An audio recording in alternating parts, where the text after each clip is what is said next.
President Biden will go to the war zone tomorrow to show support for Israel. The president has already sent 2 aircraft carriers and has U.S. troops ready to deploy to the region. The trip comes just as Iran is threatening to widen the war if Israel invades Gaza.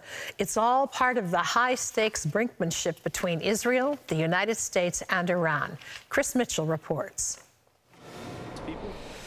U.S. Secretary of State Antony Blinken explained one of the main reasons for the president's visit. President Biden will underscore our crystal clear message to any actor, state or non-state, trying to take advantage of this crisis to attack Israel. Don't. To that end, he's deployed 2 aircraft carrier groups and other military assets to the region. According to the Pentagon, about 2,000 U.S. troops may be deployed to the region to support Israel in intelligence and medical roles, should Israel launch a ground incursion into Gaza. Iran's foreign minister warned of a preemptive attack if Israel begins a ground invasion of Gaza and said time is running out. If the limited and extremely tight windows of opportunity available to the United Nations and political actors are not used over the coming hours, opening new fronts against the Zionist regime is inevitable. The IDF tells CBN News Iranian-backed Hezbollah is slowly escalating the situation on the northern border. So there's the threat of that being, of the border heating up even further. Speaking to a friend of mine who was unable to come to work today because she was up until 6 o'clock in the morning. She lives in the north next to an artillery battery, and she was up until 6 o'clock with regular artillery fire into Lebanon. Things are hot and getting hotter. Security expert Ari Sasha says Hezbollah presents a much more formidable military challenge than Hamas. Hamas is the equivalent of AAA ball, the Toledo Mud Hens, and they're a good team. But Hezbollah is the Boston Red Sox.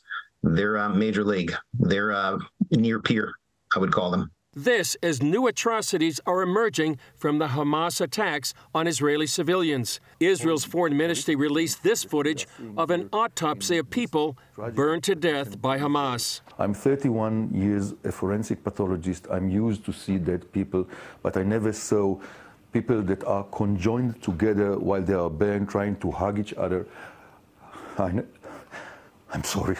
Hamas released this footage of a 21-year-old Israeli hostage kidnapped from Sderot. The IDF now says the total number of hostages is 199. On the Gaza border, Special Ops Sergeant Major Doron Kadar, fresh from the front lines, told CBN News this has unified all Israelis. What I can tell you is what this has done, it has united all of us across the board, whatever our political agendas were before this broke out. We are all coming together. The Air Force, the ground forces, the Navy, everybody is coming, and we're ready to do our part to defend our country and to stand shoulder to shoulder. Chris Mitchell, CBN News, Jerusalem. Well, joining us now for more is Danny Ayalon, the former Israeli ambassador to the U.S. And Ambassador, thanks so much for joining with us. My pleasure, Gordon. Always good to be with you. Let's talk about President Biden's visit. What message is Israel looking for?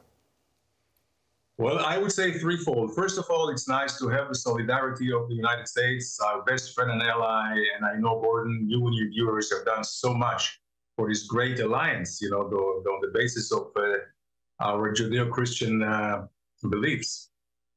So it's solidarity. Certainly is deterrence, as we've heard Secretary Blinken, especially deterrence against Iran and Hezbollah. And the third thing, which is not less important, is to build the region architecture after the war, because we cannot keep what we have seen. I mean, this is not another war. It's not just a war between countries or armies. It's a war between ideas. And we have on the one side of the divide the diabolical, satanic thinking and doing of the global jihad. The jihadists, which are trying to destroy our way of lives and our faith, are concentrated in Tehran, but they have tentacles and proxies all over. Hamas in Gaza, Hezbollah in Lebanon, they have the Houthis in Yemen, they have militias, the Iranian militias Iraq and Syria, they are in Sudan, they are in Libya, all over. So this will have to be a new order, and I believe that the president, when he's here, he's not just coming to Israel, but he will also meet moderate Sunni leaders like the King of Jordan and the President of Egypt, who have a major stake of defeating Hamas and the global jihad, because they're after them in order to make one caliphate all over the Middle East and beyond. Well, let's take a much longer view, and I'll speak as an American, where 9/11 occurred, and then we invaded Afghanistan to wipe out the Taliban, and here we are over 20 years later, and guess who's back in power? The Taliban. Are you concerned that Israel can win the war but still continue to lose the peace? Well, it is a concern, and we have had too many bad examples in history, including recent history.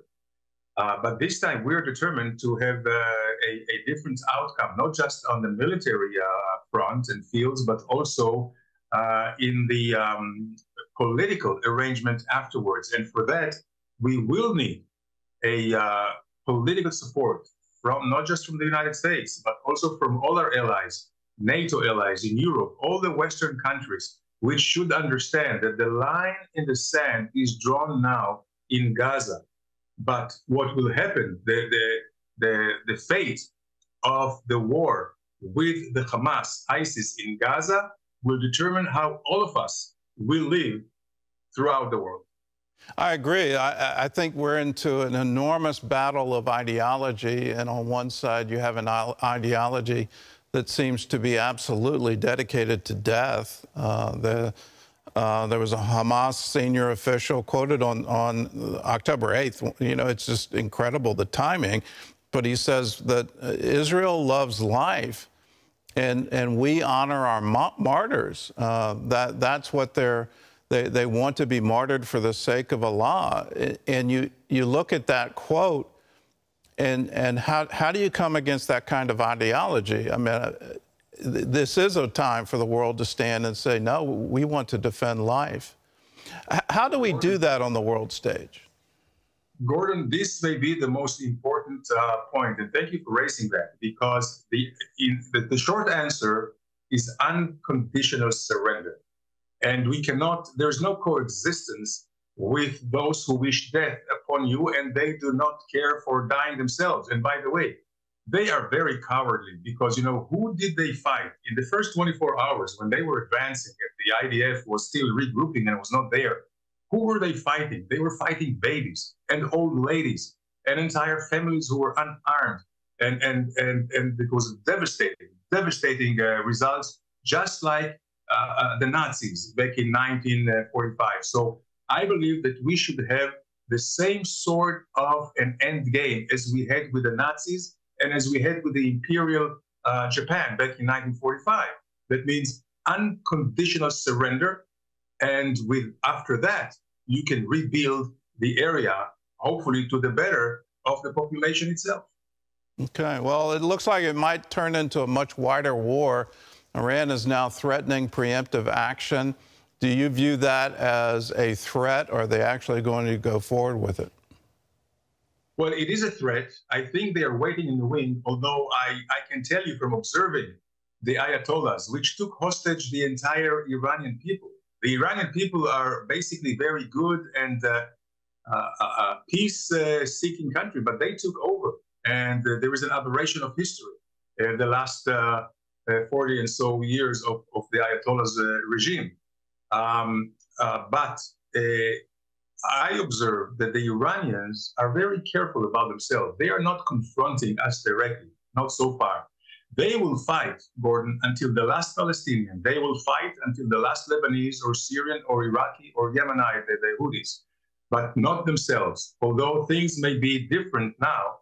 And I believe they were waiting to pounce on us. Were we to succumb to the surprise attack by Hamas in the south, I believe the plan was also to have Hezbollah joining in and maybe even Iran. But at this point, they have lost the element of surprise. Now we're concentrating all our operations in Gaza to take out Hamas. If Hezbollah joins, I believe that we have sufficient force to deflect that, and then when we're done with Gaza, take care of Hezbollah in the same way of unconditional surrender. And here we come again. Gordon, I want to thank you, and through you, the entire American people that on a bipartisan support come out to our aid. And the two strike groups, so the carriers of Gerald Ford and the Eisenhower carrier, which is coming now into the Mediterranean, the eastern basin of the Mediterranean off the coast of Beirut. They are enormous deterrents, and I believe that this may be hopefully sufficient for the Hezbollah not to act seriously, except all those skirmishes and all those provocations that they are committing as we speak now. Well, one of the concerns I have on the carrier group is, are we getting mixed messages? I think the obvious is to deter Iran from entering in, and that if they launch anything against Israel, there'll be overwhelming destruction at the other side. But there are 2,000 troops that were ordered to prepare for deployment on the coast and to help with evacuation. Is there any concern on Israel's part on that particular order? No, Gordon, and we have not asked, nor will we ever ask for Americans to fight for us. We do not need boots on the ground. What we see with the carrier groups is a real support, mostly in, as I mentioned, deterrence, but not only that. In real terms, they have a state-of-the-art electronic warfare equipments on board, which can really help deflect incoming missiles, if they do, from Hezbollah and Iran. And the nice thing here is that basically Israel military and American military have been conducting live munitions exercises in the last few years exactly for such a scenario. So the American missile defense and electronic warfare is pretty much enmeshed with the Israeli ones. So it's giving us another layer of support. You know, we have the Arrow, we have David Sling, we have Iron Dome. Your carriers have what is called the Aegis, with everything that they have on board. So it's another layer of support, which can, I think, save, if the moment comes, will save a lot of lives. And again, I don't think that we will need to see much more than this action by the carrier groups, and certainly not a full ground invasion.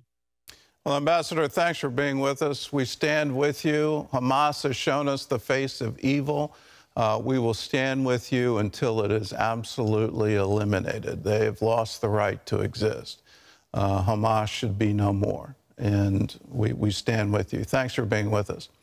Well, let's turn to the northern border. CBN correspondent Chuck Holton joins us now from northern Israel. So, Chuck, there's been some action on the northern border overnight. Artillery, what's going on?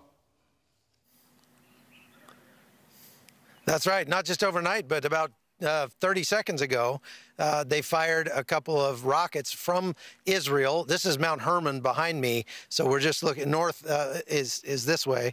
And the rockets came from off to my left, went right over our heads and right into Lebanon and hit two targets literally just moments ago.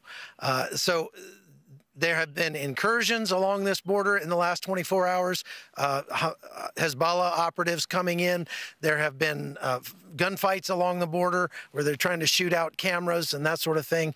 And as we're seeing right now, rocket fire now going both ways. So the big question is whether or not Hezbollah is going to attack Israel, but in reality, they have been attacking Israel. They've just been doing it at very small scale, and what everybody hopes is that that doesn't ramp up in the moments to come. Gordon? Well, you've talked to intelligence experts in northern Israel. What do you think Hezbollah is trying to accomplish, or what do they think Hezbollah is trying to accomplish right now?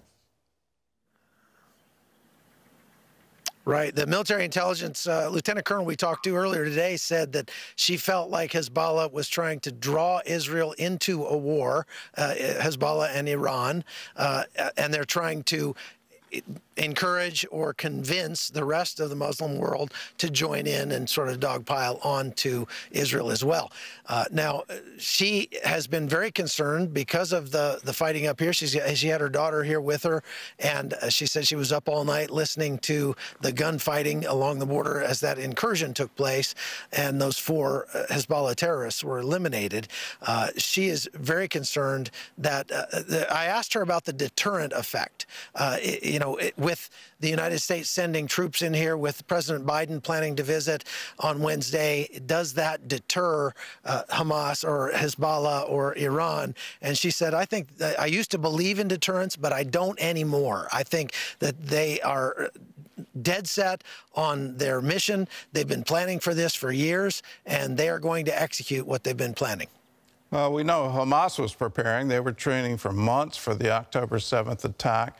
And we've heard, I mean, it was part of our package earlier, Hezbollah may even be an equivalent to the IDF, to the Israeli military.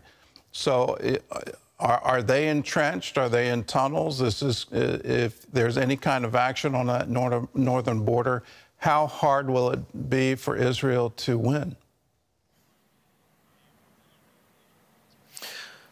What we have seen today, Gordon, is a lot of military activity up here on the northern border. Obviously, I can't give a lot of specifics, but I'll just say that there's a tremendous amount of IDF soldiers, armor. We saw tanks. We saw armored personnel carriers, trucks, heavy equipment transports, and all along this border as we've driven along it throughout the day. We've seen them digging fighting positions, fixing up older bunkers, and occupying high ground. So they are obviously taking this very seriously. They don't want to get caught unawares, as they did back on October 7th.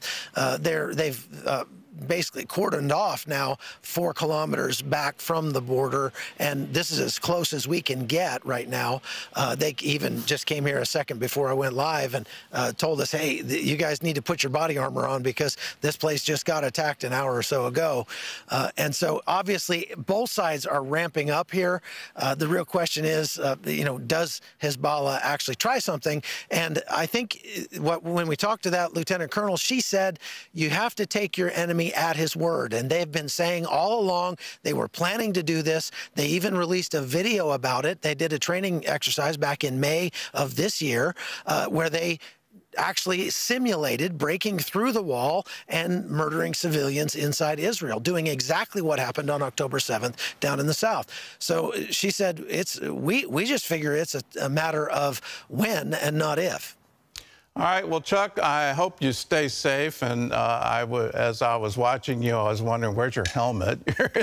You're in a rocket zone, so please stay safe. Right here. Yeah. Get yourself in a safe place. Get out of the battle zone.